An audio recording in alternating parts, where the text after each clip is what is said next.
I'm curious about what this land, this river, means to you. Well, it means a lot to me. It's home, eh? It's home for us, all of us. In a hopeless world lies an inspired girl. It's something about the land up here, it just kind of gets into your blood. You know, the water and the rocks and I don't know, it was just the love of the land. And I still love it. Yeah. But I just like it here. I've been all over this reserve. I've walked the line right around. I see the light, a reason to fly, take over the world overnight. A reason to fly, I see the light, take over the world. The bush is a special place for us because we live here. It doesn't have to be just, it could be just right outside my place. I've got trees outside my place. Trees are the mainstay of people, I think. So we won't wait for the invitation. It's our connection to Mother Earth that keeps us grounded. It feels a lot better to have a week off and spend time in the bush. The fire inside my soul, it burns bright all To me, it's a lot of freedom. Do what you want. And it's cheaper to live in a bush. You cut your own wood. You know, have a good airtight stove. Imagine if we came together, being alone is weak. We would come in peace. Look around and see what's amazing what's there. You never saw it before because you didn't look for it.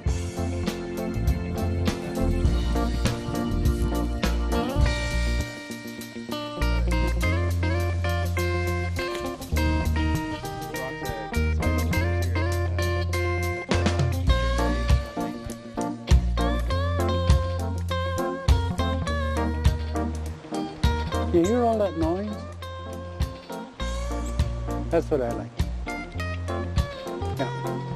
I see the light, a reason to fly, take over the world overnight. A reason to fly, I see the light, take over the world overnight. I asked you to come back to the land. She needs us. Oh, miigwech. A reason to fly, I see the light, take over the world overnight.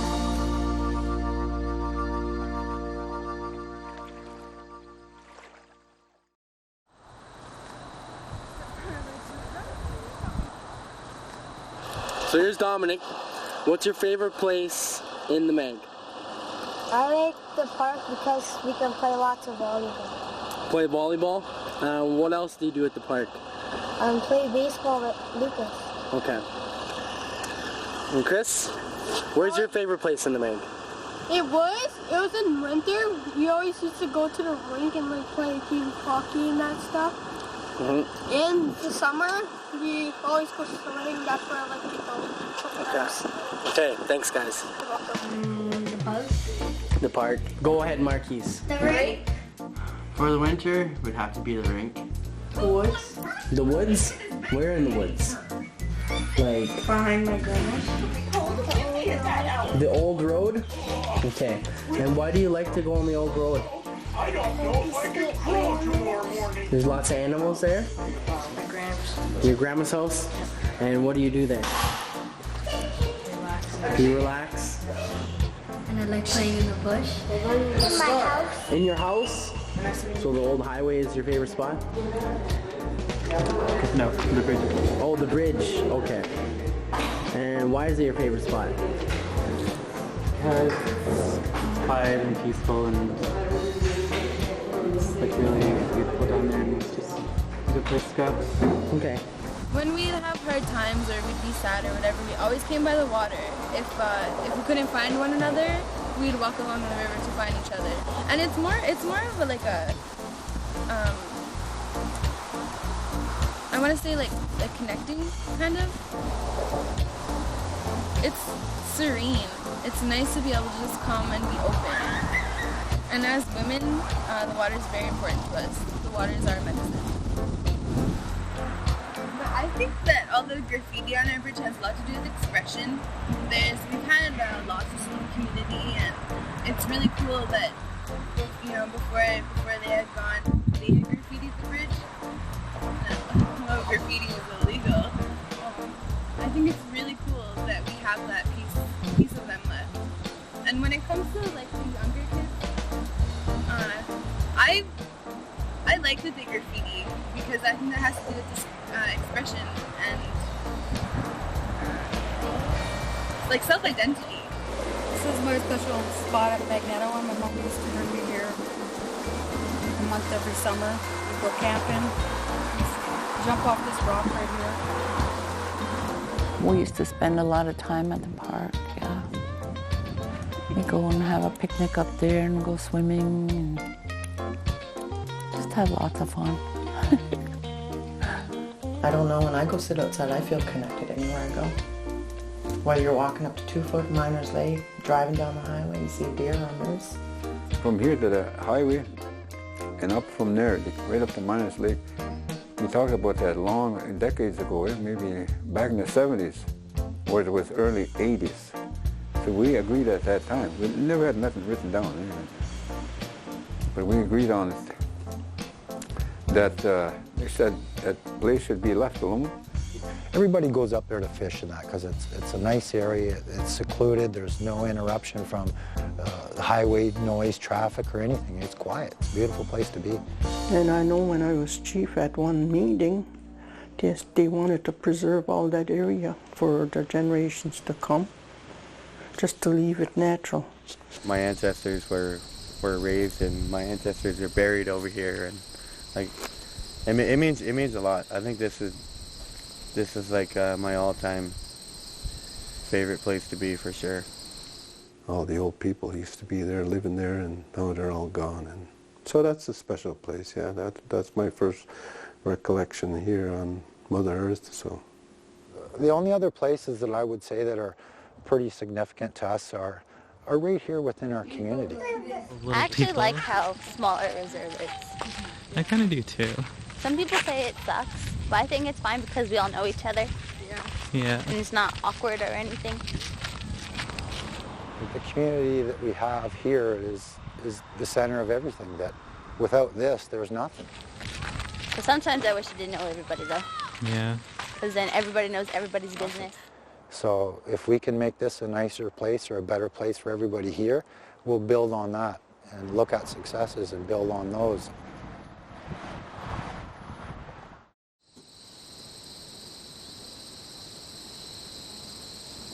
If you go down Highway 529 towards the Bing Inlet turnoff, just past the railroad track on the right-hand side of the road, there's a little trail, a little bush trail that goes off under the hydro lines and down a hill to a flat area.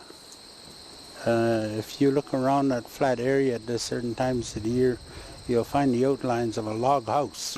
That's where I was when I was born. That was my home in that area. I come here to hunt, I come here to think, and I mean sometimes I just come for a ride. Me and Angela will just jump on the four-wheelers and we'll come for a ride over here. We'll go for a walk. We'll go for a walk around the old settlement over there and have a look at everything and think about what it would be like to live here back then. And I mean myself, I wish I was born back then because I wish, like I like to work hard and I just wanted to go through all everything that my ancestors had to go through. If there was a time machine or something like that, I would go back in time. Our traditional gathering spots here was Manitoulin Island. And if you look at all the First Nations, where they're located, They're located on the water systems. We were living just everyday normal lives here. And as usual, people were coming here in the spring and in the fall to do their fishing, drying their fish, and taking it home to wherever they lived. This was sort of like a central place for that because they could come from south and they could come from the north. So when Robinson came through here, he met all those people, and he came through in the summer months. So the group that he met here on this reserve, they were here for their summer months, and they came out of West Bay and Manitoulin Island. The reserve is actually two sections.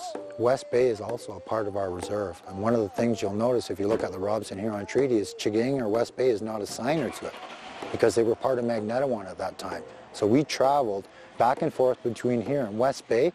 If you would have went to Miners Lake, land-wise, you would have went through a hard maple forest, which was our maple sugar gathering area. Okay? That's up at the end of Miners Lake. And if you go to the next little river north of here, you go up the Still River, you'll come to Noganosh Lake. That was our hunting area. I spoke to the membership clerk up there and he said, how come people on my list are on your membership list? And I said, I was going to ask you the same question. There's a lot of, I guess you could call it recent history, like that. Because when all these names were being given out, it was 1850s and on.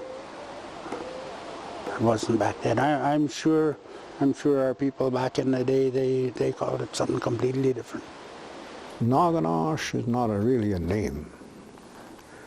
Our real name is Magnetawan. That comes from Manitoulin Island. That's where we came from, Manitoulin Island. Magnetawan means 10 leaves. That's a heart plant. And that's the only place you could get it was over here. And people from Okwamacong used to come here and pick it. And then the logging happened. Well, with all this activity in the water, the fish weren't coming up as good, you know. And also, everybody was working for the logging company. The village was down below the bridge there, where it says on the map there. It was on the west side of it, I guess. And there was about maybe 7 or 8 houses there. There's the old cemetery is up here. You gotta walk through the bush a ways, but it's really thick in there too. It's hard to get in there. And before the old band office burnt, we had a map sort of like of who all those people were. And they all pretty well originated from about the time of 1900. And this reserve had a whole lot of different people here living, like from Cape Croker, Christian Island, Wiki. It was because of the lumber mill that was down in Binghamton, so they all worked there. They worked up in the bush, you know, cutting trees down and stuff. I was born here on this reserve. There was no highway here then, just a railroad. And the passenger train used to go by in the morning and in the afternoon. But you couldn't get a doctor here or anything. So my grandparents were the ones that delivered me here. The train provided food for the families that were living on the side. And somebody said that they would throw flour and staples, macaroni from the train, and that's how they managed. They had a school here. It was built somewhere in 1950. I attended that for a couple of years, I guess. Around 2 years, maybe. You can still see where the house was, eh? The ground, eh? We never had no foundation them days. Just on the ground. Or some on the rock, eh? We said, hey, you can see that where our little house was. I guess it was pretty small, but them days, geez, I thought it was a good size, eh? Pretty big house. Not today, boy, that was small. Like I said, there was no highway here. There was just little trails, eh, from house to house and up to the railroad. They had a railroad station up here, and it was time of peaceful, I guess. Really peaceful. Eh? You could. There was no big parties or anything like that. You know, just people just enjoyed each other and they helped each other. And then the thing closed, the lawmill closed, and everybody moved. Yeah, because there was no more work around here. Eh? They used to have the mill down here, and on the Bing Inlet side, and on the Brit side, the other side of the river, they had the coal docks, and they had a basket factory there, so there was a lot of like employment.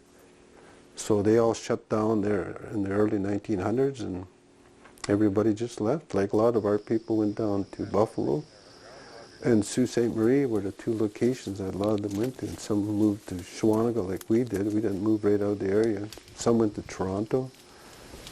There was not too many people left here. I think there was some Coopers, a few Noggenoshes, and some Missaubis. So after it was deserted, there was nothing there anymore. We used to come here to pick blueberries the odd time. We would stay at the old school where the village was. See, the village wasn't here. It was across the railroad track. There used to be an old school that was already closed down when I come around. The windows were all broke. The door wasn't closed. And it was all people drawing pictures. And it was all about sailboats. Everybody drew a sailboat, I guess. There were all different kinds there. And here, you know, when we first came here, there wasn't really anybody here. There was three old people living here. And they lived in the worst little buildings you could find. Uncle Bill was living in a little log shack there, you know, a long one. No insulation on the roof. And then, yeah, the old couple, same thing. I don't know how they survived here, these old people. You know, they were burning wood too. How did they get the wood together to keep warm? So then that's when we decided we're going to do something. We're going to move up here. Oh, I think that whole planning or that thinking started about 67, 68. When it really matured into moving here was when we heard that Indian Affairs was wanting to sell the reserve for something or other for $10,000, and I said, no way. I said, that's our kid's place, you know. I said, we better do something. Working a lot with Wilmer and Veronica, because we were actually probably the first families here. And they worked so hard to have the band recognized and to have a chief and council. And this would have been early 70s. First, we educated ourselves by going down south and learning from the chiefs down there. Because they've been working at it for a long time, so they know the ins and outs of that whole thing. We didn't. This was just like babies just stepping onto the ground. We didn't know a thing about this, but we had the determination and the idea that we could make it work. We had a little election. I got in as chief. So that's where this community is now. I guess you could say I was one of the founders of this community. When we moved here, and we had to deal with Indian Affairs, there was this Indian agent who was in Parry Sound looking after the bands in the area, like Shawanagan, Perry Island. Even at that time, this man dares come to the reserve here and says, well, we want to use this land here where you say you're going to settle, and we should make a marina here. I said, I beg your pardon. I said, this has got nothing to do with you. I said, this is our land. And he said, well, you can build over at Old Village. I said, first you put that road in there for us. And he says, well, that's going to cost $1 million. Well, I said, you're not getting this part we're building here. It's closer to the highway. We're going to build way over there in the bush, you know, and have to battle with the snow and everything all winter. So we built here. We built here over their heads. I just didn't agree with them telling us where to build, where to live. You know, it wasn't their business. It was our land. The first 2 houses we built were for the elders. Charlie Noganosh and his wife Agnes, a couple of their kids. You know, that's all there was here. And the next house we built was my brother's. He was the administrator because we didn't have no office. There was no place to have an office, so we used one of his rooms there for an office. That's how we got started. Then I built mine after that, the fourth year. I did work here, construction, we both did. And when we built our house, our kids were right into it too, building the house. And we moved back to this reserve when there was part of a road. There wasn't a road, and there was one house. Apparently they floated all the lumber across from the river on the other side to on this side because the road wasn't ready yet. I didn't think that people who lived in the city would want to come and live way out in the bush, you know. There's really nothing here for anybody unless you decide you're going to work hard at living. So it was different from being raised in an urban place to come back to a country where there was nothing, not even no hydro or water, but I don't know, maybe it was kind of inside of me because I really loved it. We trapped. We did anything to survive. There was a lot of things, like it wasn't all rosy or anything like that. We had a lot of problems in the community too, and trying to get established. And I even took up trapping. I trapped. And when my kids hear that now, they go, how old are you, Mom? Like, they can't comprehend their mother going out in the bush and trapping. And then in August, we used to go in the bush and we used to cut wood. We used to cut 24, 26 cords of wood. That's Wilmer and I and the kids. And, oh yeah, we worked hard, we did. But we had a good time doing it, you know. Nobody was yelling at somebody or anything like that. Eh? If you didn't want to go, okay, you stay home and mop the floor or something, you know, clean up the house. I knew we were from Magnetawan. I always heard about this place, and I always wanted to come home. I don't know, there was just something in me that said to come home. And I came home, and my dad was still here. He was still alive, and I lived with my dad, I guess, for about 3 years. There was 4 houses here when I moved back. Mine was the 5th house. We came back, quite a bit of us at a time, eh? And I even worked on this road here when they cut it in, this one here now. We cut this in the winter time. We brushed it all out. It was very, very cold, I remember that. And it was starting to grow, right? Wilmer was starting to get some infrastructure in here, fighting with Indian Affairs to get some monies to start the infrastructure and the housing. And yeah, I guess I wanted to be a part of that. It grew up once the road got in here.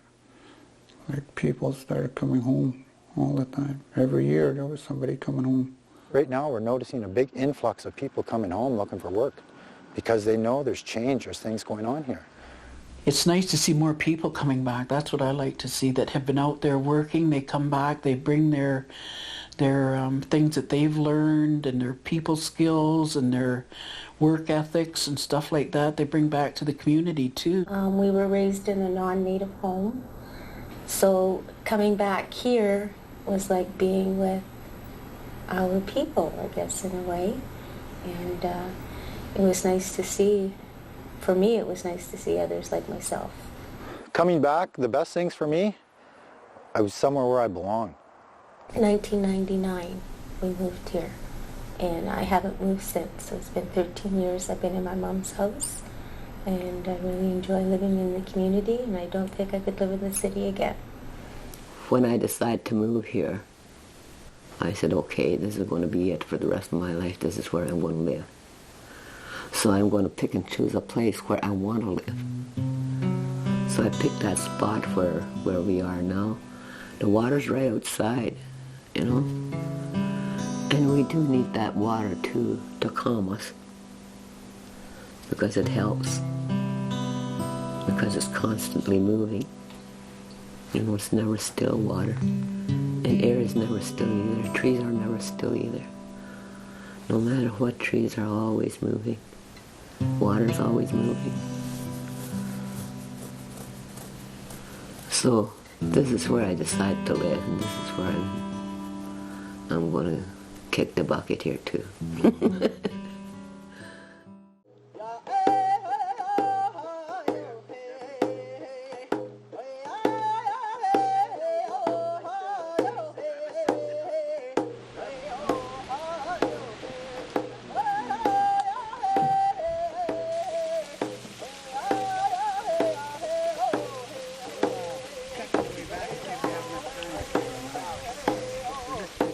A long time ago, our people used to be on this river.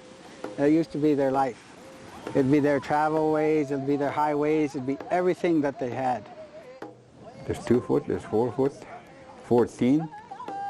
And then there's Miners Lake, that's where the reserve line crosses, eh?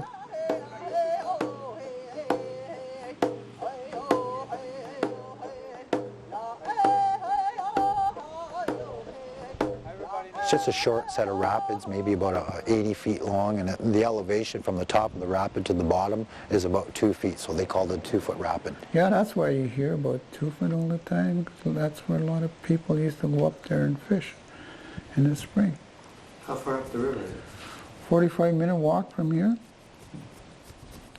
Up there's a trail up there and everything. With Agnes, the lady that lived here all the longest, she went up there and she was well up in her age. She may have been 60 at that time. And then my daughter, she was only a baby, 8 months maybe. We took her up there. We made a fire and they fished and we ate. So we used to like going up there. When you go above the 2-foot rapid, you'll see a large pine stand, and that's where the deer and the moose winter in those areas. So that's a very important part, and that's a large area right from the highway right up to 2 foot. So that's a really sensitive one there. And there's other little sets of rapids along the way, but you know, they're just small. They're not really big like these ones. Like you're like 2 foot there, you go up there in the spring, boy, the old water just roaring through there, you know. And when the people started to come up the river, they started to travel and started to come to this land, they used to trade. One day I was going back down the river from coming up here fishing, and right in this area here, I found an axe head, and it was all one piece, and it was French influence. It would have been made by the French, and it would have probably been given in trade.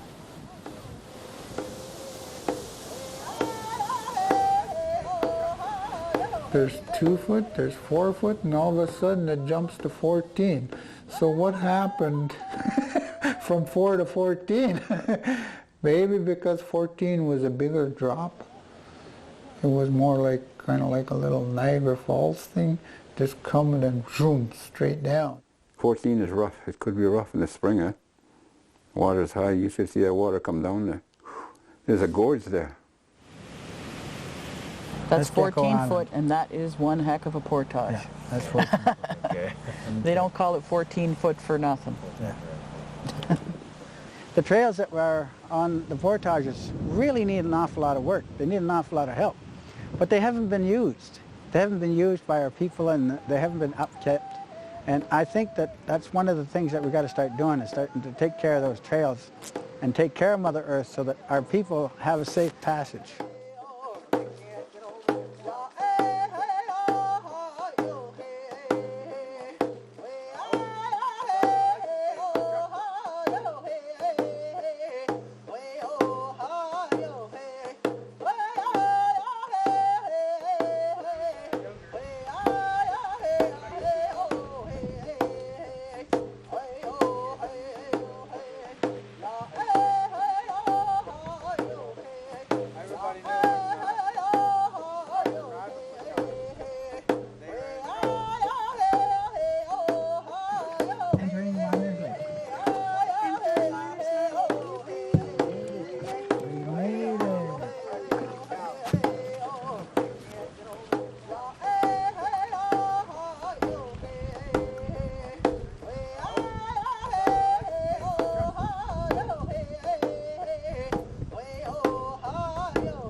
Our people used to come up here on this there lake, Miners Lake.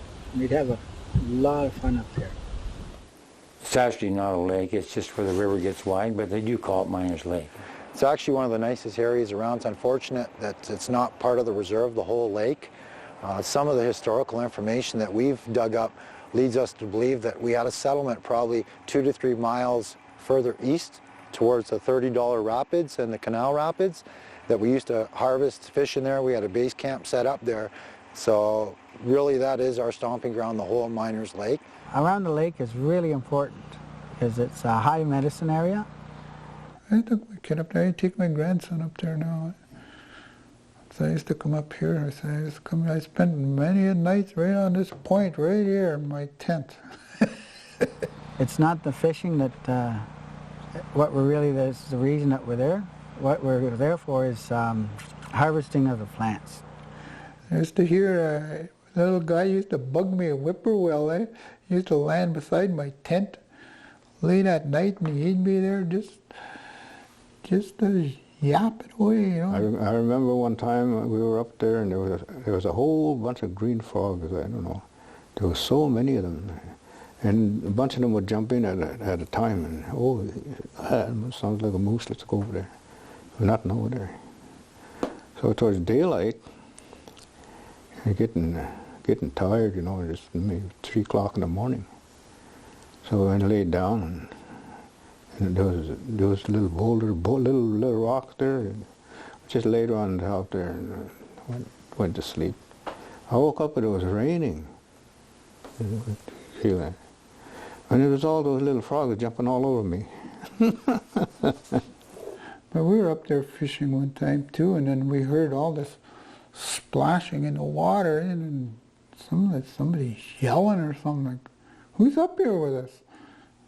No, there's nobody up here with us. And again, went back to fishing, and I hear that noise again.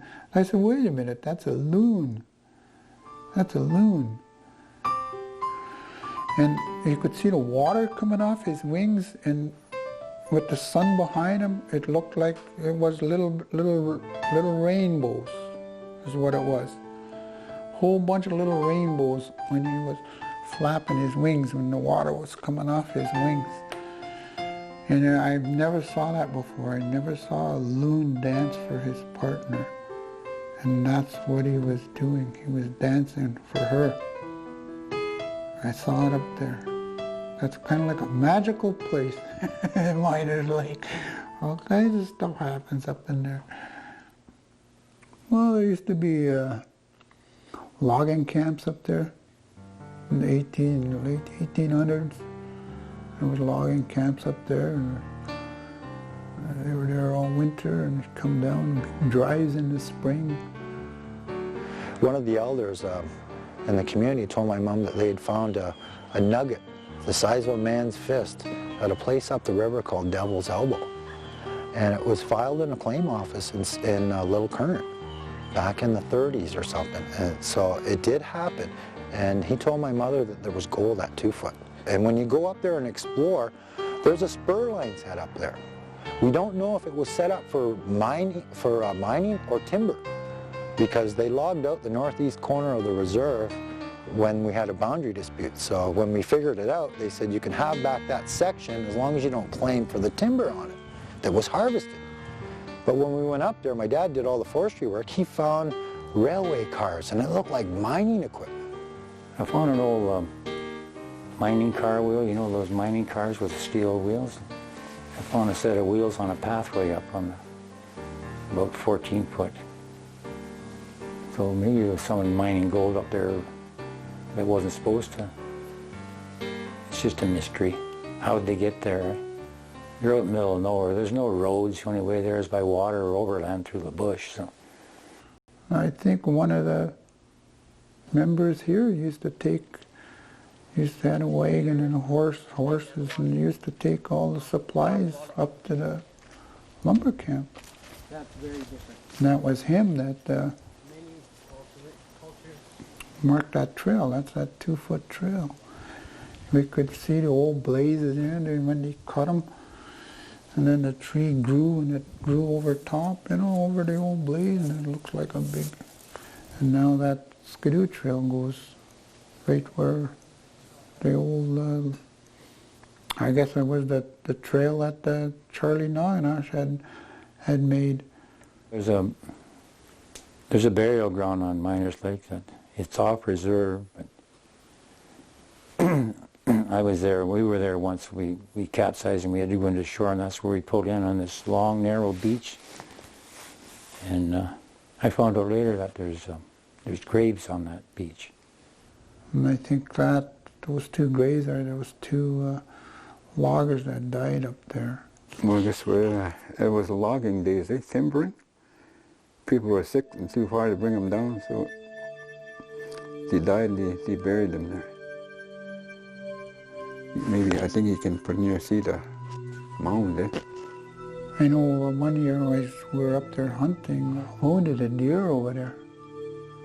I said, you two guys, I said, there were three of us. I said, you guys go and look for the deer. I said, it probably swam across the river. I'll go down in here. I said, no, I'll get a fire going and I'll make some tea. So I went down this little gully beside the river, it's nice and flat. It was raining. It started to rain on us. And I made a fire down there. This little stuff started happening in that little patch of bush. No, this ain't right here. What's going on here? No, I'm 30-some years old. I'm not scared of the boogeyman. And it's not dark. So why did I don't feel right, you know? I looked at the fire, and the fire was burning so bright, and the wood is wet. It should be smoking and sputtering and doing all kinds of other crazy things, not burning the way it was burning. I put the pail on there for the water to boil, and the water boiled, and I threw the tea bag in there, and then after a while I heard like babies or older people crying or something. You know, I didn't know what that was. So when I got home, I asked my father about that, and I said I had a very funny experience up the river. And right away, he knew what I was talking about. And he said that was, I was at one of the burial grounds there for when the natives used to come around on their canoes and down out in the bay and go north or south or whatever. And anybody that was sick and dying, well, that's where they left them. They left them right there. And below 14. I don't know it, but I know where this person is talking about it. If you were there at night or evening, you could hear somebody crying on there. There's a bit of a rock there, a little island there. It sounded like a lady that's crying there. So maybe she was sick and got left there, you know, whatever happened there. You can hear a woman crying, or a kid. Whatever that means.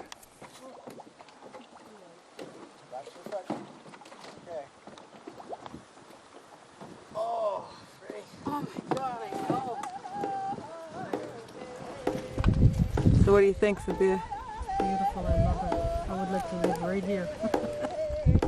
From the river and so far over, right up to Miners Lake, just leave the way it is.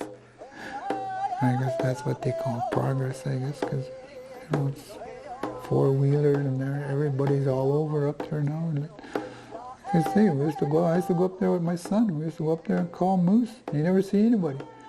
You know, you call a moose, and next thing you know, four-wheelers come around the corner. I didn't call you, you know.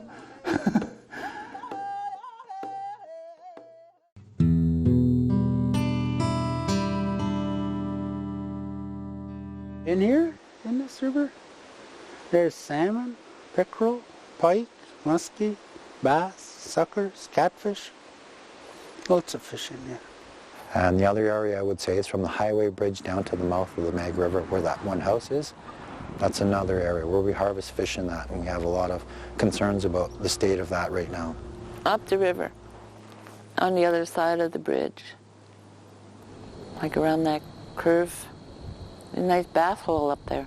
But you can still see the old piers up there, and we used to use that for a gauge in the spring there when we used to fish, and the water would come over top the old them piers, and it says, uh-oh, there's going to be lots of fish this year.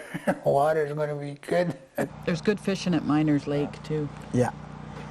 When pickerel are spawning, the guys go up 2 foot, 4 foot.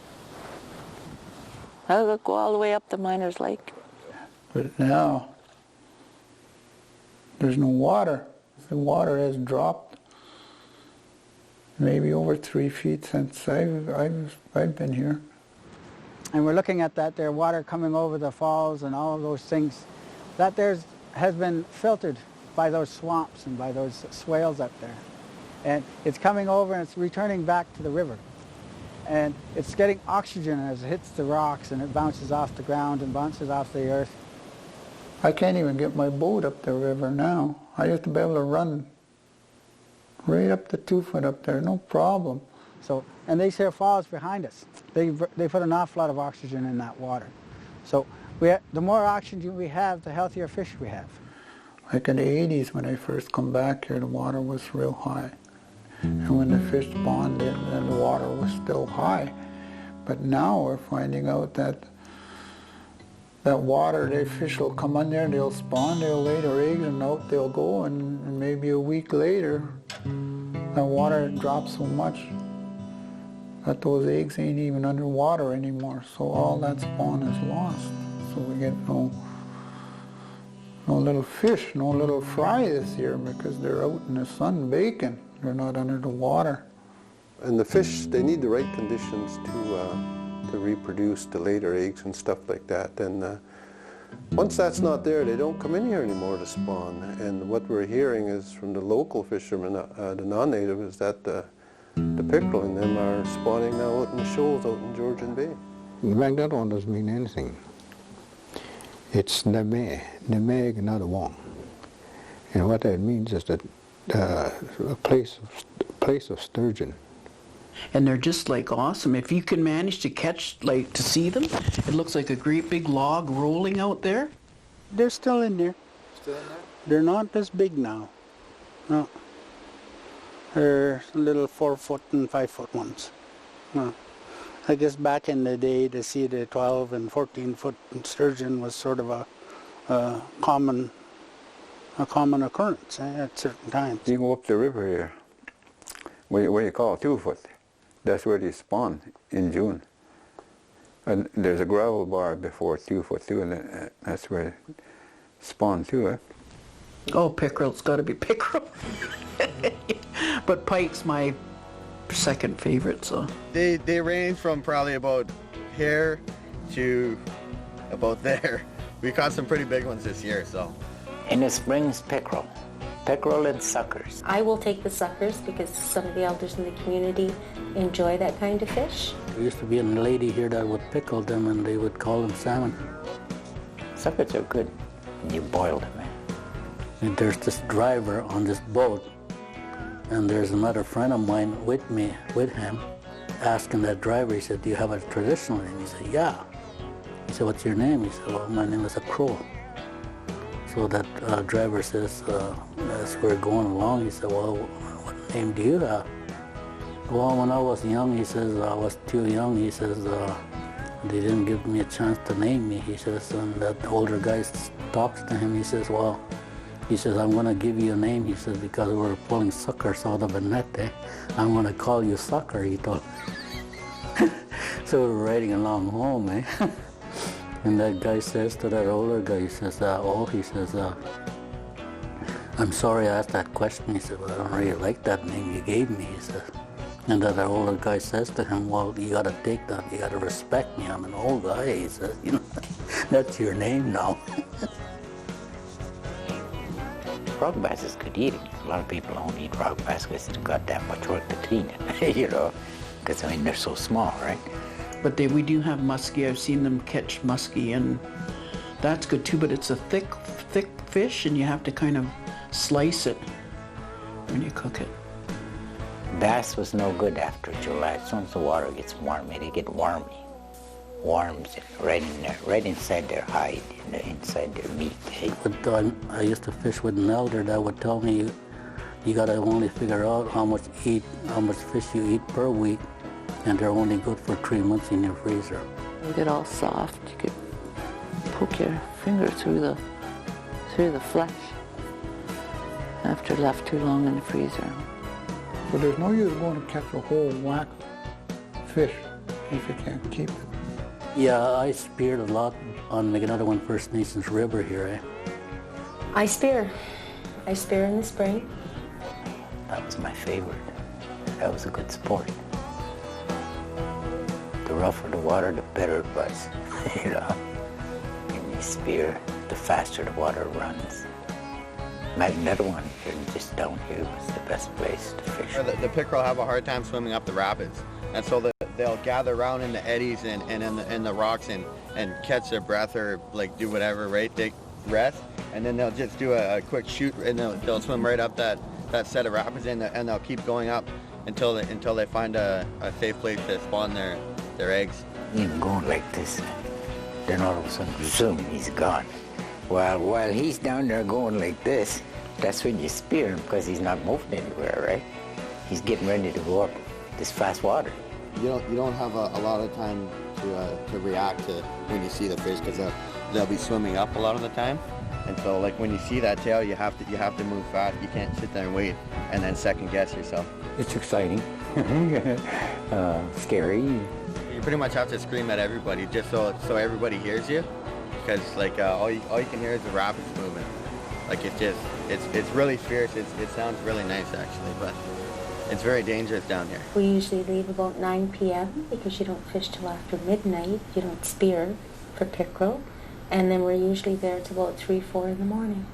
And then we wake up at like 11 o'clock, and then we have to clean all the fish, and so we all get together, and then we just have a big fish cleaning. You got to fish in water that's shallow enough that your spear will bottom. When you spear a fish, you can pin them to the bottom. If it's deep and you let it fall, you go right in. You got to have good balance, and if you do fall in, you're gone. Due to my height, my weight, I usually put a metal one together that's maybe not even 10 pounds, but it's about 10 to 12 feet long. Use both hands on the pole, and you got to have a light in your mouth. You can see the flashlight that somebody lost down here last spring too. So the moment that you see the lights on the fish, you gotta have a quick jab, and you gotta have an accurate hit so you could get them, eh? So you're aiming for back of the head here, behind the eyes. They're shiny underwater. They got red eyes. You can almost tell the size of the fish you're getting by how far apart their eyes are. The wider apart they are, the bigger the fish. But you don't care. If the eyes are shining, it's a pickerel, and you usually hit it. Your angle that you're looking, like with your flashlight, you have to aim your spear in that same direction. Otherwise, you'll spear above it or you'll spear below it. Because that flashlight is aiming straight down, and that's exactly where that fish is. So you gotta keep the light off, shine, keep the light off, shine. You can't constantly shine because they don't like light at all. Oh, look! He's got the string or something. They're pretty strong. Like if you don't hit them right in their neck, they will survive. Like I've seen lots of fish with spear marks and actually I found one with a spear prong broken out of it in the back of its neck, and it was still alive. There you go. You got yourself a good fish. Blue nose. There's your trophy for the day. First light. Trophy fish. Magnetawan First Nation. The pickerel season here is like a Mardi Gras for 2 or 3 weeks. Used to be when the smelts ran. We'd have non-native people coming in to go down and net smelts on our shore. And there'd be party atmosphere for 2 or 3 weeks. But there was lots of smelts. Used to go in front of my house and down there with my net and one dip, and I had enough smelts for all I needed. You know, I didn't have to come up to the rapids, say, where all the people were catching the smelts. In the 70s, boy, you couldn't put your fill your dip net up. That's how many there was. This river down here, when the smelts are really thick, they'd be that high above water. When the water churns a bit, they'd be right out of water, you know. And then when the water changes again, they'd float like this, separate, and you look down, there'd be a pickerel sitting there. At that time, there was, in the spring when there was pickerel, you shine a light, they look like stars. There's a whole bunch of fish. They just take the one you want. The pickerel, they were good when I came here. You could get your quota of them very quick when you went down, but any more you go down there, you could spend a whole night, and you're lucky to get 1 or 2. That's our life. That's our life for us. Like we rely on the river for sustenance in the springtime. Right now we're in the moratorium phase because of the stocks are really low, but we count on that for a livelihood, and that, like, the fish brings people to this area for tourism, sustenance for our own people here.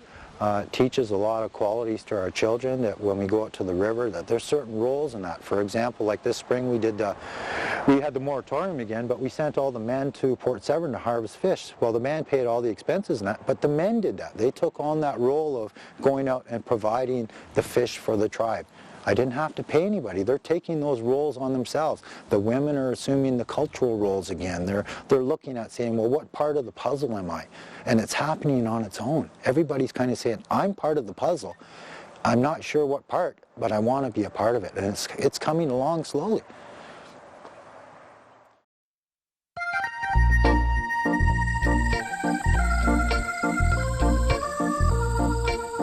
I can take you to ponds right today, or early in the spring. You couldn't hear yourself think for frogs. Look, he's not even afraid. Or he's very afraid. When the Frenchman first met the Indian, so they taught him how to hunt. So he decided he was going to go by himself. And he walked around this big swamp, and he got about directly in the middle like that. He was over on the other side. It was getting dark. And he decided, well, I'm going to walk across this damn swamp. It can't be that deep. And he started to walk on that water up to here. You hear this little frog, too deep, too deep, too deep. And then water getting up to here, you know. And you hear this other frog, come around, come around. You know? Holy Jesus, the water's getting up to here and he's going to have to swim now. And then the other frog, kill him, kill him, kill him. Do you ever hear those frogs like that? That's what they sound like. Now this spring, I started to hear frogs again making noise. You know, and I said, hey, this is a good sign. We go driving every night, me and my mom. We go look for game. Yeah. We go look for rattlesnakes. We found 2 last night, but both were run over. They're dead. Yeah.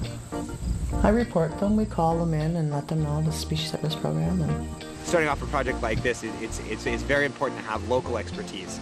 So tying the traditional knowledge of the area, of where they see snakes and when they see it in these specific areas was very important in finding all these snakes to actually figure out a way to track them. With Speedy, we found it in the middle of Janice's front yard, and then it's moved probably like 1.5 kilometers down here. There was a lot of rattlers down at my house, probably because we're the first in line between the first house, like between the bay. They always come from the bay up this way, eh? So people have their home range where they hang out, and the snakes have their home ranges where they hang out. The turtles have their home ranges where they hang out, and they all overlap, but not necessarily, you know, just because you see a snake once doesn't mean it's going to be under your front porch the whole time. What it does mean is that you and the snake now share just a similar route for at least a very short period of time. There's different sizes of rattlesnakes around. I don't know if they're, if it's where they grow, if it's where they're living, you know, they makes them like that. But I've seen short, chubby ones here. Birds live here, squirrels live here, I live here, snakes live here. We're all the same. And it's very refreshing to work in an area where it's such widespread acceptance that snakes are, of the fact that snakes are a natural part of the ecosystem. So it's so rare to find a community that just is so on board with the conservation of reptiles in general. Most people like turtles, but you know, most people don't like snakes. So it's very refreshing to work here. The odd time I would stop, I see a little turtle there, grab him, take him to the other side of the road where he's going there. I stop it, I'm going to grab him, put him on the other side to where he was going. This guy that was behind us, that was coming, he ran right over the turtle. I was standing ready to pick it up. Gee, I thought that was bad. Crushed him. I don't know what the heck, maybe you like to hear that when they crack the shell or whatever. Whatever they do. You don't try to avoid them. Some of the people don't. You just like to crush them. Ooh, poor little things. These guys are super secretive, and most people, unless you're specifically looking for them, you're not going to find one. And it's because these snakes, their main defense isn't that rattle. It's not their venom. It's not anything like that. Their main defense is hiding. So we know that if they're moving east, they're going to keep moving east, and that's going to keep happening. And so when they're building the new road, we know now that there are snakes that are using this road, and we need to protect them and figure out ways that we can have them safely cross. So the least disturbance the highway does, the better for the environment in this area. When the highways come through, there is a lot of stop-ups there in the swamps, you know, and it ruins the environment of the beaver. Well, all the animals really, because they come and go wherever they want to, just like we want to. So, you know, all of a sudden there's another road there and they cross, bang, you know, and they got smashed. I don't like that idea. That's the thing about that progressive thing that I hate. We can't be damming these places up, and we can't be altering them because we want to put a highway, or we want to do this, or we want to do that. We want to make sure that everything's done in a good way so that we can coexist with this here fish and with the deer and with all of the animal life that's out here, because they were here first and we're guests in their yard.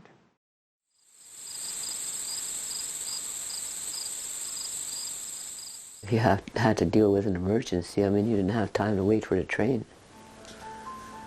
So either mom or dad would get the medicine, or had the medicine already and doctor us up. Luckily we never died or anything.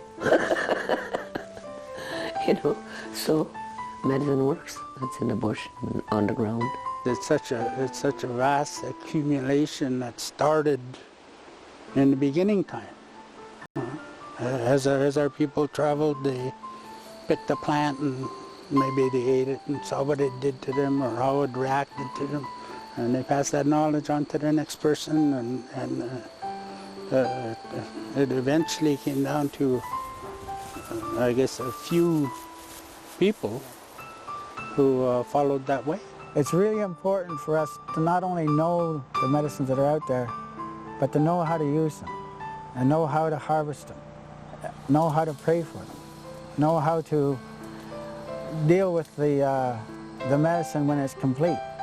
Because after that medicine's done, you can't just throw it away.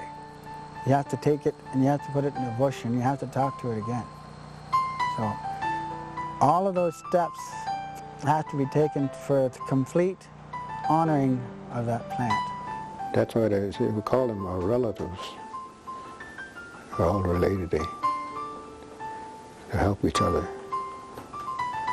So we protect the plants, and the plant can help us get rid of sickness. One of the best ways to get to know an area, or to know your land, or to know your country, is to travel it and walk it through. And I don't know how many times I walked this country here, both sides of the river, you know, and there are little things that are not really an everyday happening, such as a cranberry bog. If you see one somewhere, you know where it is, and you remember it, you know, and so they're there forever. I would have been back in here somewhere. Okay, so that's... Because we kind of had to walk back and then go like walk back to the end of the pit road, and then it goes back like a kilometer, and then it'll turn back, and then it goes back another 1.5 kilometers or something. And then you have to walk to behind that, like through the bush a little bit, and then you'll find the marsh in there. Because when you work with medicines, your growing time is really, really short. And your harvesting time is even shorter. Because when we gather medicines, we have to gather the buds when the buds are ready. And you only have a few days. You know? Once those days are gone, you have to have everything that you need, or that you think you're going to need for the year, harvested. There's more. Laura, there's some here. See, we've just passed the season. We must have just missed it. Oh, all of them are soft. I just want one of them. I know. And picking berries, we picked berries all over the place here. Down the highway, down the old highway, down the new highway, up the river, down the river, across the river. You know why bears have that pungent smell of dirty feet? They were eating high bush cranberries. Because honestly, I always wondered about that. And we had picked some cranberries, and they made cranberry jam, and it smelled like dirty feet. It smelled like a bear, like it smelled the scent of a bear. And it's usually around July and August that they smell like that. We do have a lot of rattlesnakes here and bears, so we have to be very selective where we go. Berries are all over the place. Like, yeah, blueberries are all through the whole. A lot of rock and swamp here, Yeah. so there's all over the place. And then raspberries just grow like a bad weed around here too. Like you just have to find them, right? A lot of the time that's what the bears come around here for, to eat all the berries and stuff like that. When we pick blueberries, I mean, you have a little bit of time to pick blueberries, but you only have a little bit of time to pick the blueberry roots. You want to pick them at a certain time, when they're ready and when they're producing and when they're you know. So all of the things have keys for balance, you know, and we have to pick the medicines when they're ready. You can see the cranberries?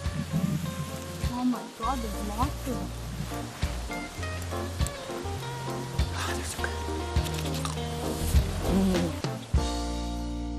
We gather sage, the kids and I.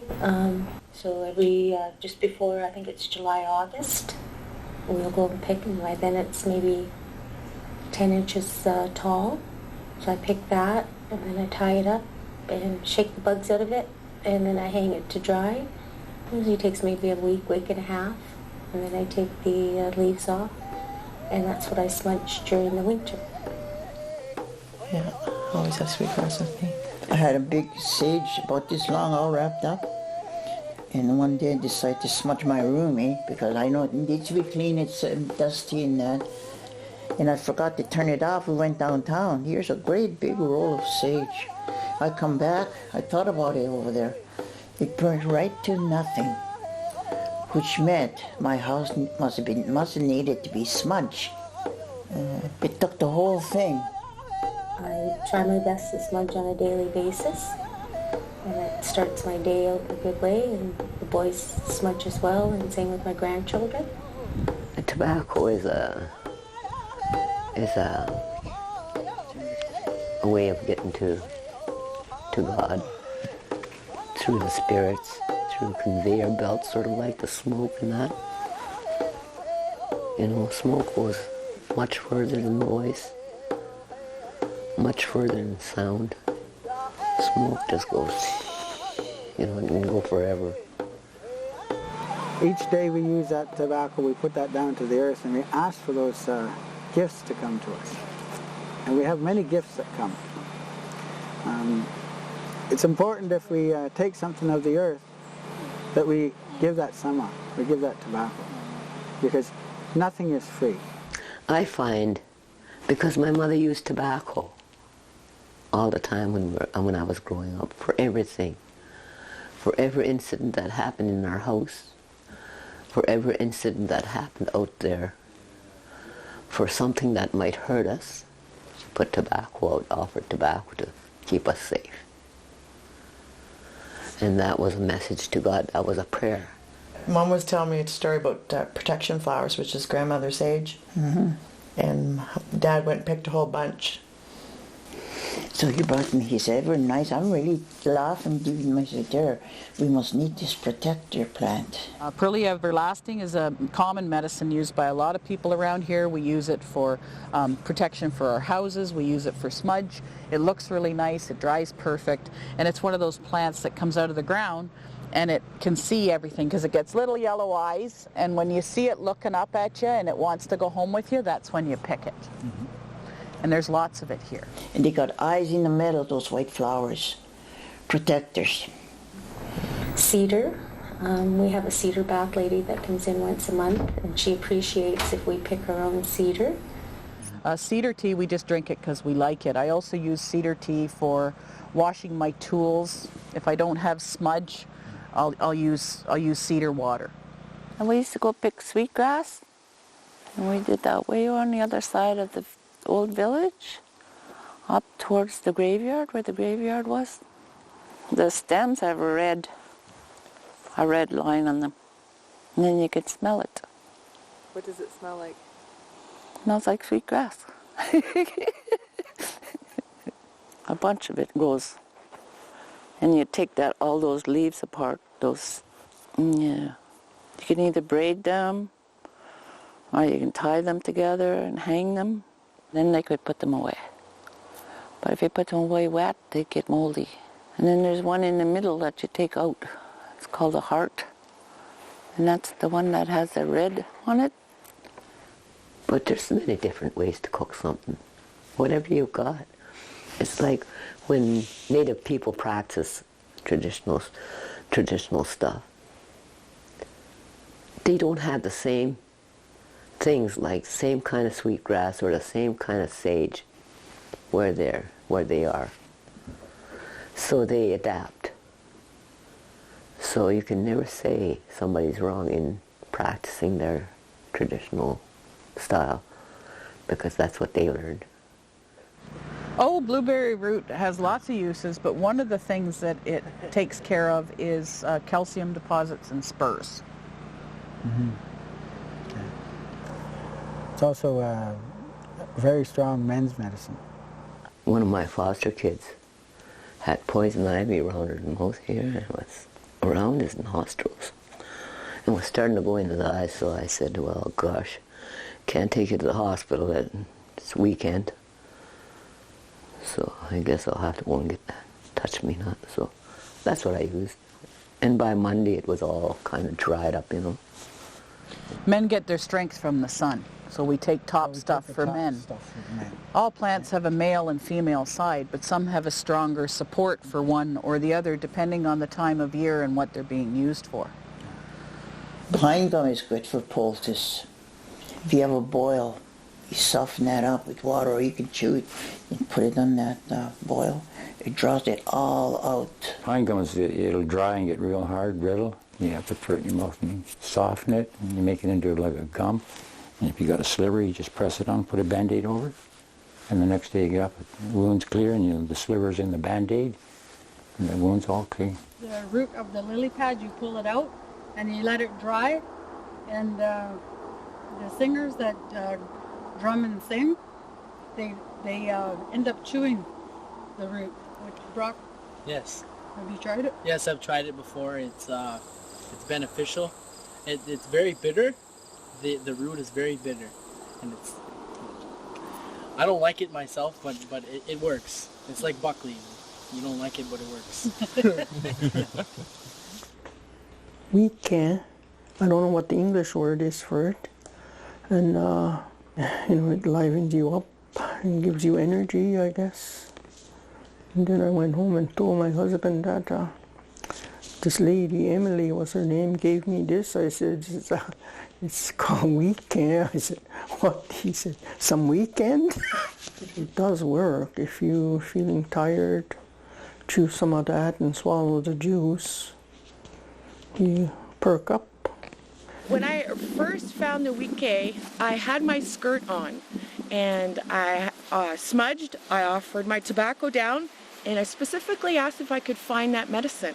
And from that medicine, when I put the tobacco down and I walked, I did find the medicine. So when I was trying to look today to find it, it could be because I didn't have my skirt on and I wasn't actually seeking that particular medicine. We have to remember that we can only pick at certain times.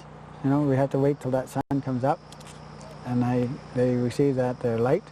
And once that light goes, that's it, we're done. Even in our medicines that we carry, in men's and women's medicine, there's women carry the water, men carry the fire. It's all about balance, you know. It's in medicines it works the same. And even in nature, there's certain trees that have a partner shrub, that have a partner plant, that have a partner water plant that all bloom at the same time. And you can use them together. And we harvest, like when the pussy willows are finished, we know it's time to watch for the birch buds. When the birch buds are finished, we know it's time to watch for the poplar buds. Like everything's got an order, and we can't just pick the tree. We got to remember what's ready in the swamp now too. So, and all of them have a male and female side. Yarrow is good for diabetes. It lowers your sugar down. What it does, it helps clot the blood, you know. This is called sweet fern. And it's a medicine. You put it in a tea and it helps with your breathing. We also use juniper for tea. Juniper is a common one that lots of people know, and we use the juniper because it helps us as well as it helps any elders that are with us. Because when you're out walking in the bush on the uneven ground, you'll find at night, especially with colder weather, that you cramp up. You cramp up really badly, especially when you're used to not walking on uneven ground. And the juniper tea, we try to drink that fairly steady before we hunt and right through the hunt, because it's really high in something. I don't know if it helps absorb calcium better or what it is, but it raises your energy level and it stops the cramping. It stops so we use juniper for that, and there's lots of that in all the area out there. They would make hemlock tea. Some kind of vitamins in there that help us through the winter, eh? And each plant that we pick, it has its own way. Just like each person that's out there, they have their own way. And when we start to learn about the medicines and the individuality of each medicine, then we have to start looking at the people around us. Because everybody around us is a medicine. You're a medicine. You're a medicine. My wife's a medicine. My brother's a medicine. And they have the ability to be a strong medicine. But if you want a strong medicine, you have to talk to that medicine. You have to pray to it. You have to believe in it. And when you have belief in those people around you, then they'll show themselves as being strong medicines. Well, the Creator put everything here on Mother Earth, and especially right here on our First Nation territory and the traditional territories.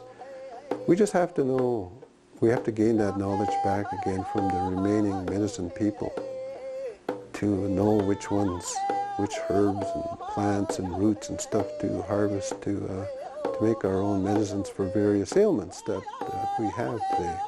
We have lots. There's lots of medicine here. We're just learning. I guess it's a lifetime study. A lifetime study.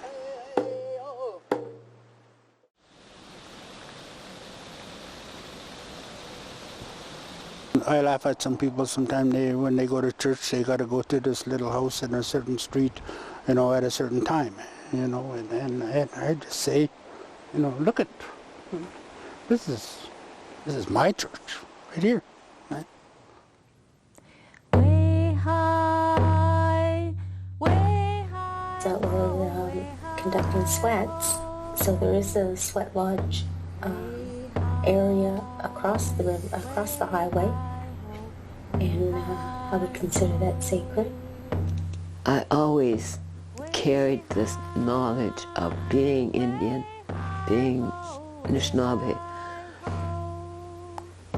but not being able to say it out loud to somebody, except to your people, to the people that you knew, but not being able to say it out there, because there's that fear of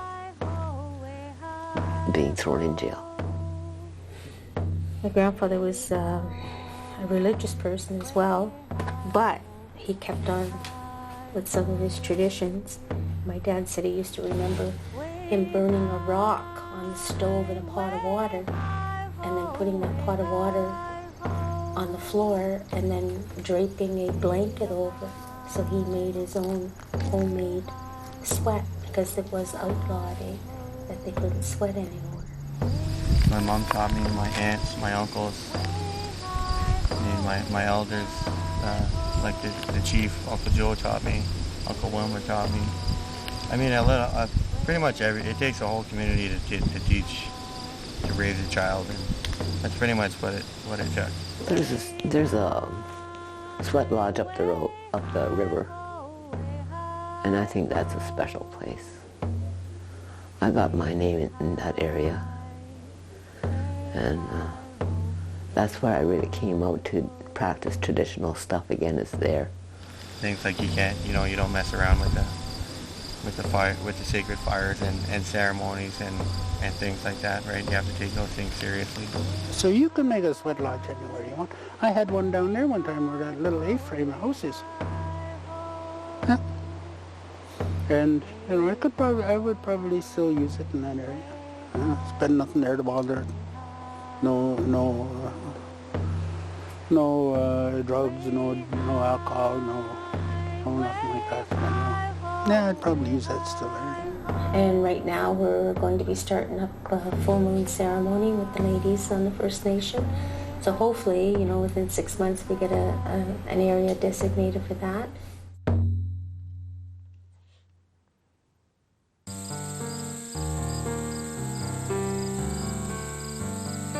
Well, it's part of our culture.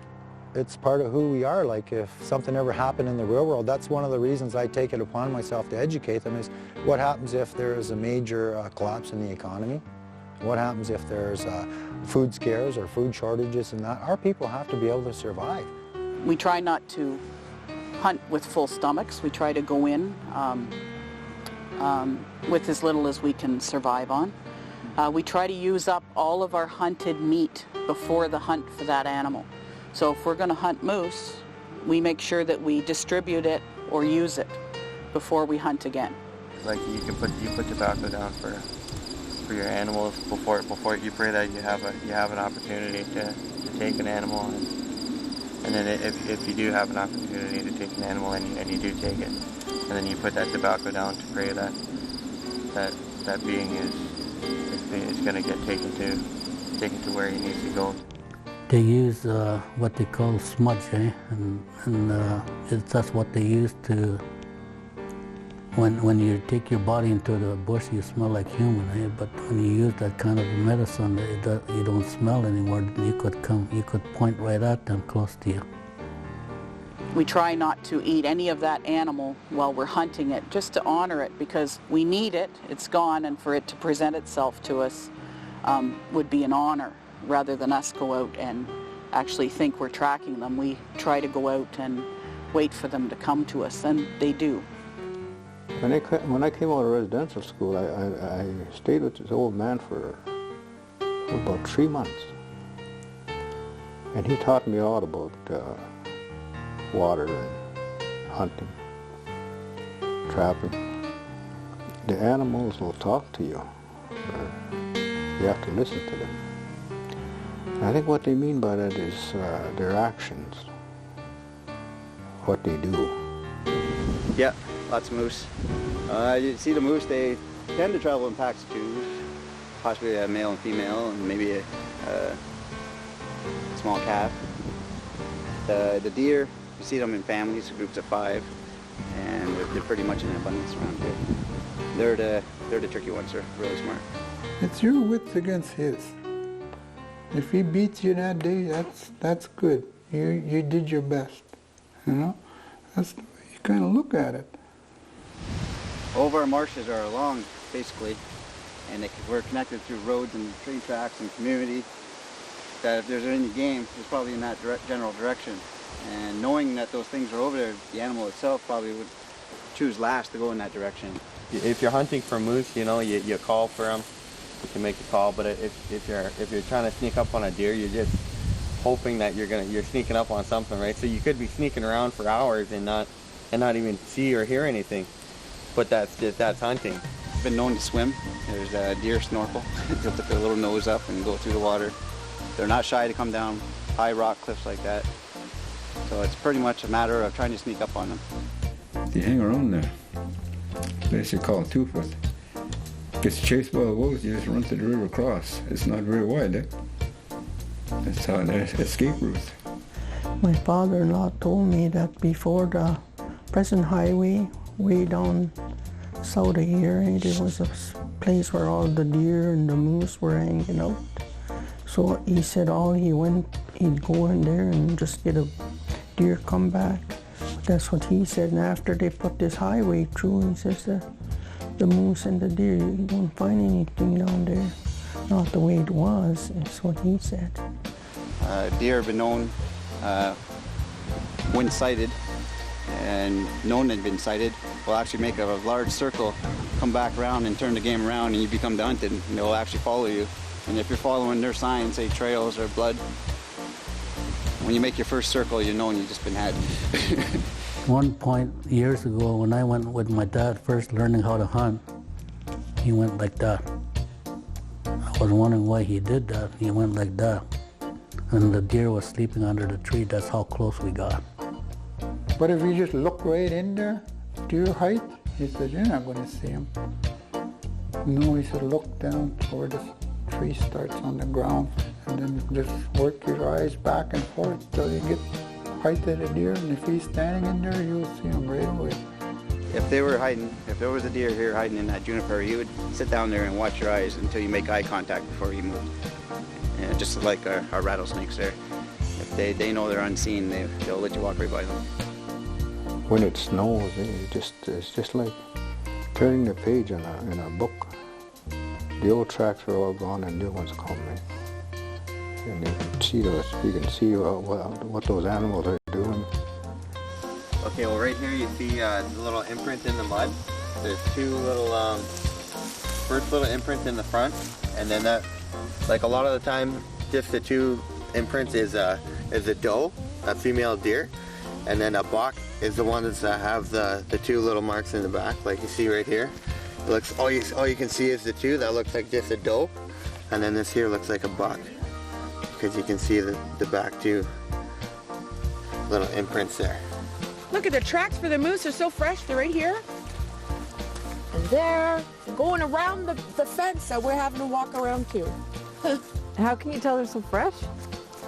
Because of my own footprint, when I put my weight on it and come out, I could tell that it's fresh. We just had rain, and plus there's less sand here, and there's sand there as well. If you take a look inside the track, there's dry sand there. They just have come through. See this, I'm not sure if it's a deer run or, well, the bears use all the deer trails too, so it could be both, it could be just deer. But you can see as it continues right through there, and then it continues right back. I remember one time I was chasing a moose with my snow machine. I didn't want to shoot him or anything. I just wanted to see if I can get up close to him. And he went into this little bush there, and I circled around and make sure that he was still in there. He was still in there, and he was following my tracks. Marsh hunting scope's great. Anything that's going to maybe a 33 or more, give you that distance and stopping power. But it's not the place where you want a shotgun. You're not going to have the distance. You're not going to have, your spread will be too wide. And also in this location, if you came back out and emerged in another spot, your game might actually move closer to either side, depending if you picked up your scent or not, or depending if what direction they're moving to begin with. So this is actually the perfect spot right now. Wish we had a gun. That's all there was here was deer. There was no moose here then, back in the 50s. Moose came after that. Yeah, so didn't know what a moose was until I saw one. There was some right here last winter, right there, right behind the store, right on the Skidoo Trail. I seen them there. I come on my Skidoo, ran through there, and I said, whoa, there's some moose standing here. So I just left them alone. I come here, and I knew the kids were getting off the bus. I went down, I said, hey, there's some moose up here. I said, let's go see them, because they've never seen live moose. They've seen dead moose, but they've never seen any standing on their four legs. So we went down the trail and we walked back up, and they were still standing there. And the kids were so amazed to see moose standing right there, right behind their houses, you know. And that to me is better than any old video game. I actually had one little guy there that was with me that called out the moose one time. He was Delson. There was 3 that came out. And he looked and he says, "Grandpa, where's the gun?" He said, "He's going like that." When you make a moose call, the moose will come just because they're interested. Because they're like, this is my territory. I'm gonna claim this territory and I'm gonna kick you out of here. That's how they think during the rut. They're like, she's mine. I want all the you know what I mean? I want all the girls pretty much. Kind of like you just kind of like go like, oh, like that. So you have to be really aware of your surroundings, because if you need a place to run or a place to hide, you know what I mean? You have to think of that too. Like when a moose comes running at me, that's the first thing I think of. Or when you're really close to a moose, or when you're calling it and it's like, well, which tree did you have picked out?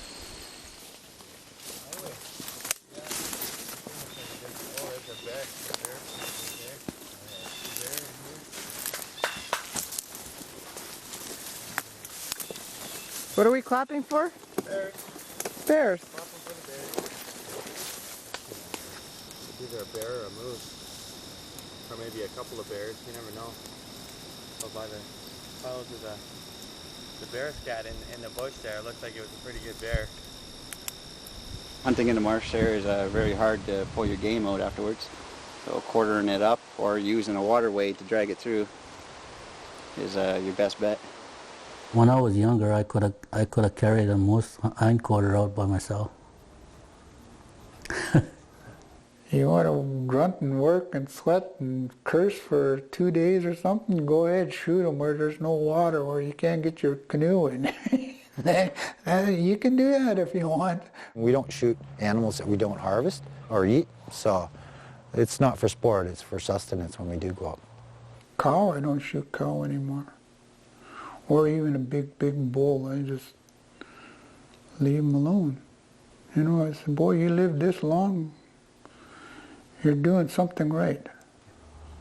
And I have learned this through elders where they tell me don't shoot a cow every time we went into the bush, which means that we got to eat again next year because they'll make more.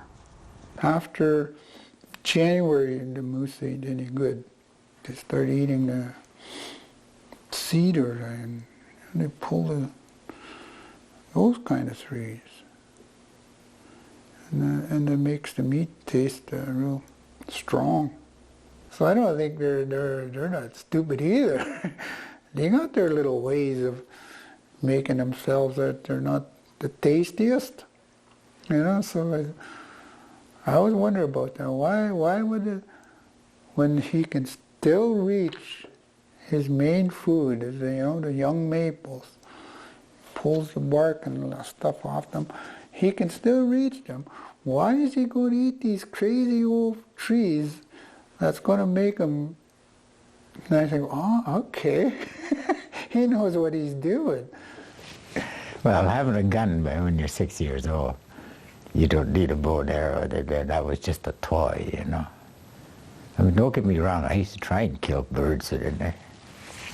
I got caught killing a chickadee and I had to clean it and cook it. You don't kill anything for nothing. That was his motto. That was very, very strict. I killed it with a snowball there, and he caught me.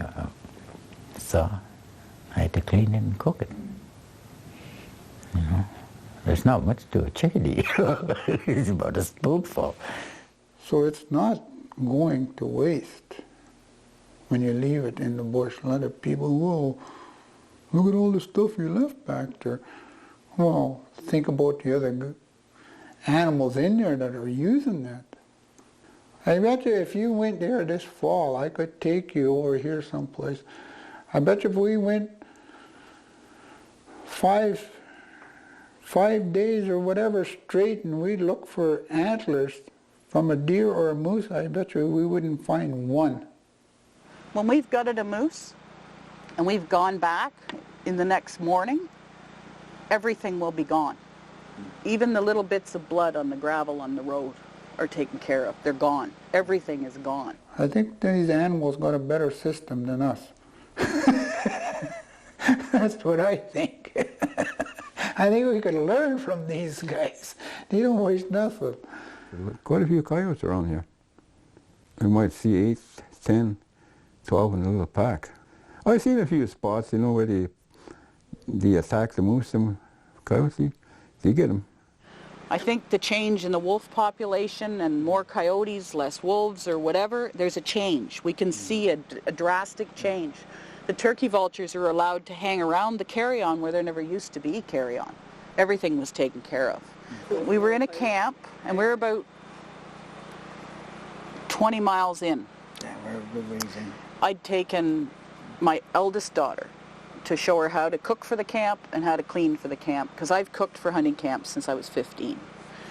So I wanted her to know that you have to keep everything clean so the wolves and the bears don't come in. So my daughter and I, we get up quite early, 4 o'clock in the morning. I said, it's got warm last night. Our meat's out in the coolers.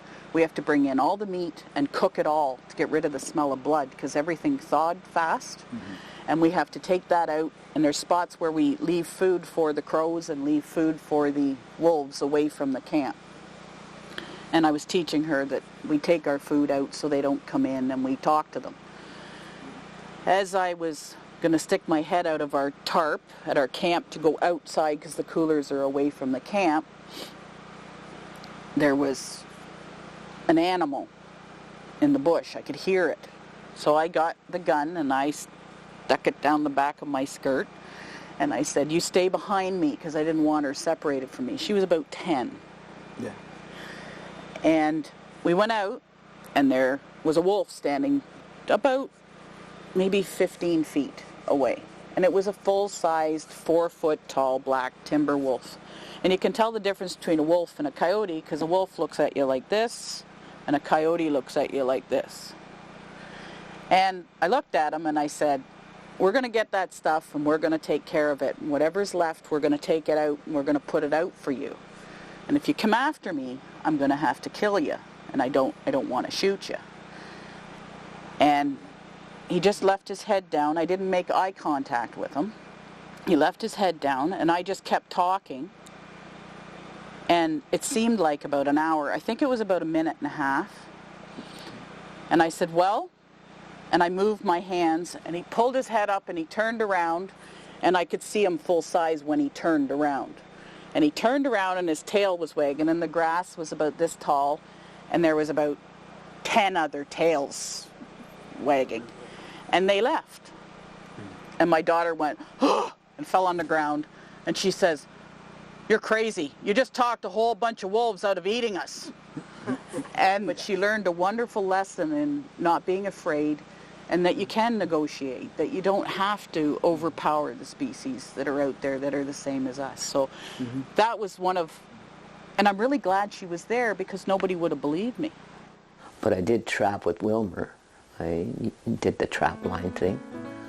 I skinned the animals and stretched them just like any trapper. What kind of animals? I had a trapper's license too, by the way. The beaver hole, there was hundreds of them. Every little hole had a beaver house, you know. I said, I'm going to make a fortune here. I think I got 3 beaver that winter, and one weasel. That was my first year of trapping. So the next year I studied those animals. And it wasn't too long after that, maybe 2 or 3 years, I was getting 100 beaver a year. All of them, really. Muskrat, weasel, mink, otter. And the trapping, it was always up the highway, so we trapped both sides of the highway. So I trapped all over here. I trapped over down this way, on the old highway, and all the way up to the lake. And sometimes we used to get maybe 4 beaver, so we used to have to skin them up back in the bush there. And then we cut them up, put them in trees for the birds and whatnot, and leave them. few chunks on the ground for the other animals.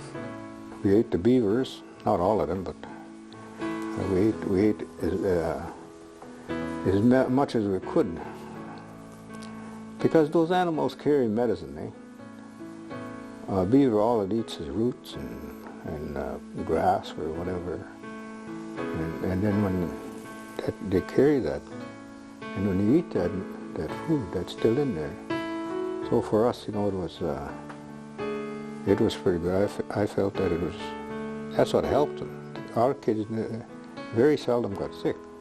And the other beaver tail we brought to Elder Wilmer, because he still likes to eat beaver tail.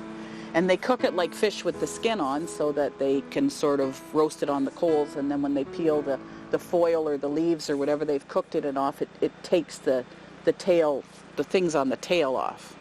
And then the meat is just there. And it's supposed to be really high in protein. Mm-hmm.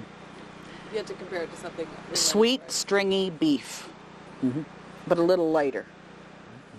Did you sell the furs and the pelts? Well, yeah, that was the main purpose of trapping. I mean, this was our winter money. Pogie was not enough for anybody to live on. We needed more because we had children, you know. We quit trapping when the fur trade kind of went down because of the European market collapsing, sort of, because of the Greenpeace people. They really screwed us up. And I mean, you know, trappers don't do this just because for the sake of trapping. I mean, we do this for a living. We survive on that money that we get from that trapping. Oh, just to be able to go out there and you know, get something that you can feed your family with is it's a big step. Other than having to depend on the grocery stores and stuff, you know. It's a shared event, you know, everybody participates. Like I said, because I don't clean the animal or anything, I do something else that contributes to that hunting party.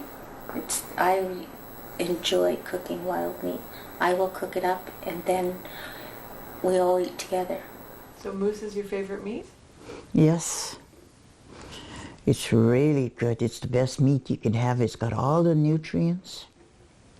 We try to teach the kids that their animal is so important because our people had that in their diet, right? And we've gotten away from that.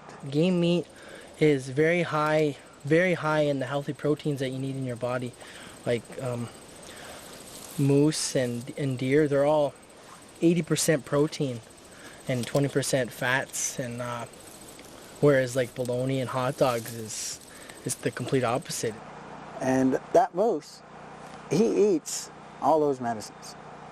So when we go out and we hunt, we get a lot of those medicines through that animal that we don't get out there in the bush anymore. Well, I like putting it in a slow cooker, like a chunk, and just let it cook with vegetables, and it just falls apart. You can't even tell it's moose. I like to soak my meat overnight in a salt water. It takes all the wildness out, the wild taste. It all depends on what's on hand, what's in the cupboard. But I have asked my sister, I phoned her from Texas last week, to see if she can drop off some of that Louisiana spice. I'm marinating pineapple. My moose roast. 24 hours I soak it. And I put it in the oven. You ever make good gravy? Not an ounce of fat on it. I like the steaks. I just like to just put it in the pan, put some salt, pepper on it, let it cook up there. Because there's lots of water in it, so you don't really need any kind of juice, or you might want to put a little bit of oil, because they're not fat. It's better than roast beef. I think I've eaten moose a few times, did not. Yeah. Well, the odd time, like if there's a partridge running around, they will get a partridge for me. I love partridge. You put your partridge down, he's got his feet. You put your legs or feet over his wings and you pull. And when you pull that out, you get the legs and the partridge breast. And of course, then you go back and you take your tail for your fan and to show your mom. And partridge is really funny when you shoot partridge. I used to get a licking if I shot the top one, the highest one. All the rest would fly away. But if you shoot the bottom one, you kill him and he drops on. They all look down there like this, watching him falling down, you know. And you can get two or three. They dive in the snow, and they make a little tunnel there, and that's where they stay for the night. I used to catch them alive, and go on the snow machine there, and you see them jump on and catch them alive. Because when I trapped, I didn't carry a gun. I just had the axe and the chisel, and that was it. I always thought that was really funny. You all look down and see what's wrong with that partridge going down.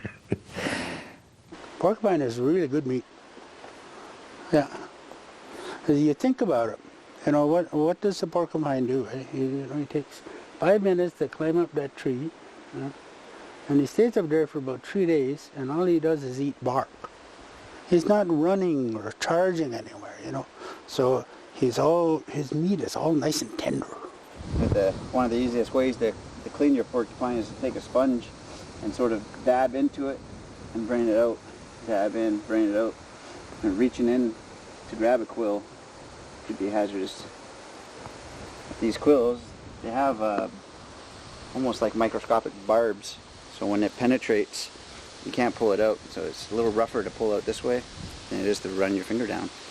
And that's how they move their way through. And your blood pumping will actually aid in the porcupine quill going in deeper. With these porcupine quills, we use them for earrings. What you want to get is a nice match and pair. Match up the black with the white. Take the majority of the white and a spot of black. Hang that. Women love these earrings. Porcupine nearly disappeared in this area. It was because of either the fisher, I think, or the marten. One of those animals they came, brought up here and planted here. Well, last year it was what people gave us. Like the men on the reserve, they hunt and then they pass it out in the community, which is really nice. Well, we have a young man here. He is just wonderful. Jesse Salt is my second cousin. And he's hunted and fished for the last 2 years and shared with the elders in this community. And once the elders have all been, had their share, then he asks the other members of the households if they would like any. And he's given me fish and wild meat, and I'm just so appreciative. Bless him. It's like community-oriented hunting. It's good. They're providing, and that's the way it used to be. We had the providers, the hunters. So the elders are taken care of first, and the people with handicaps and single parents. But it's everything has turned around where people know now what I've done from the past.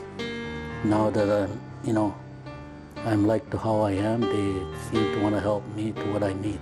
Another gentleman, Angelo, he usually will go with him. I think last year they had so much they had in the freezer and we could help ourselves as we needed it. They give me fish and moose, deer, but it's not going to be the end of it though. I'm going to get my leg and I'm going to get back in the bush.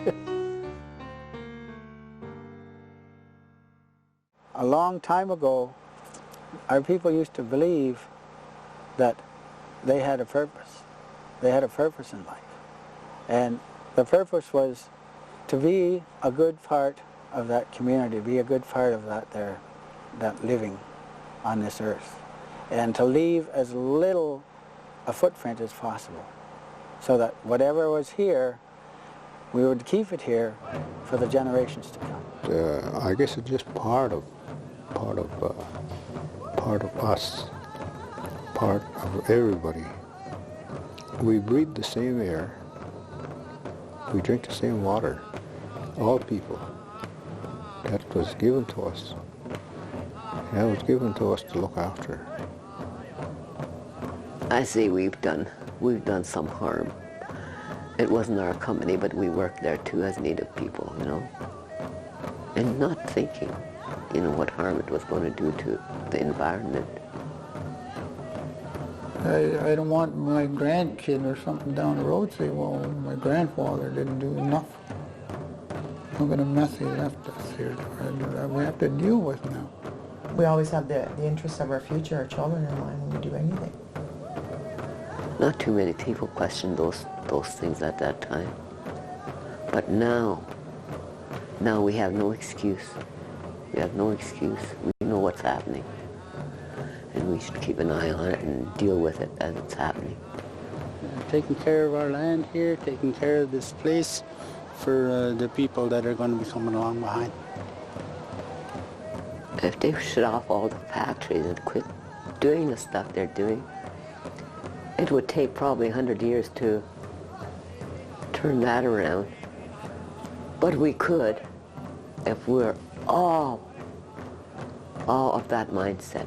You know, if we can treat the land better, the environment, and the animals in it, and respect that, then maybe when we respect those things, when we come home, we can respect people. We have to get there. We got to get out here and back on the land.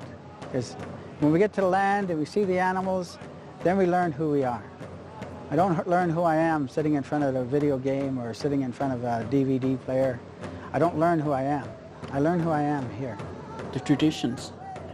I think if they can be brought back in and we can involve our children in that, whether it be drumming or whatever, the medicines, that they're going to be really proud of who they are. You know, yes, they can live in both worlds, but inside here they have to be proud of who they are. My 5-year-old boy, I called him an Indian one day and he was insulted. He got mad. He got mad and he yelled at me. Eh? He says, I'm not an Indian. First Nations, he says. Always there's that balancing act you have to do when you're a Native person. Because I guess because we've always had to fight our way through this chaos sometimes of the white world and the Indian world. And we always tease them, we call them names. We say, oh, you old wagon burner, you old spear chucker, I call them. And then I say, what do you say? And he says, I never burned your wagon, he says. Eh? How does it make you feel to see the younger people in the community hunting and fishing? It feels great, and it just reminds me of things are coming back the way it should be, like the way they should be taught. You know, is helping each other. And for some reason, we're still here. We're survivors. A lot of things have happened to our people, and for some magical reason, we're still here, and I want to make sure we're still here.